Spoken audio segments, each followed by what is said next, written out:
सरकार एस्मा लागू पर प्रतिक्रिया रखी ओमसार साधारण संपादक डाक्टर संजीव प्रधान कहते सरकार एस्मा लगैवा दुर्भाग्यजनक।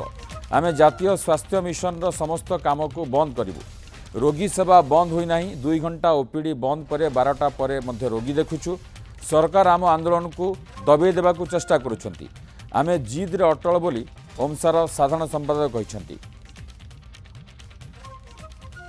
हम सब प्रतिक्रिया रखा चाहूँ एक दुर्भाग्यजनक।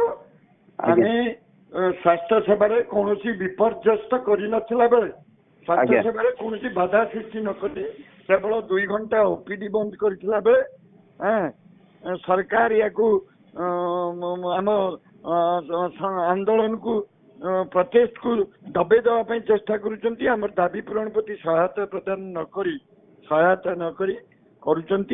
आमर जो जिमिति आमर कार्यनिर्वाही कमिटी जिमिति निर्धारण करिछि सेमिति चलिबो एवं वर्तमान इमरजेंसी कार्यनिर्वाही वर्चुअल मीटिंग चलीछि तापर आ जा डिसीजन ले 500 टंका रु 1000 टंका करदेले 20 वर्ष पर 2008 मसीह बढ़ी 30 टंका रु 500 टंका।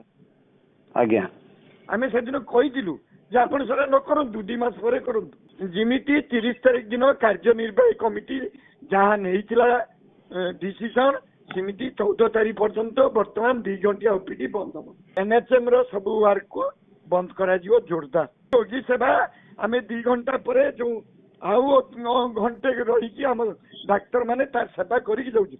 इमरजेंसी सेवा चली जो माने साधारण रोगी ओपीडी रोगी को आमे 12टा पर घंटे देखिक जाउछु।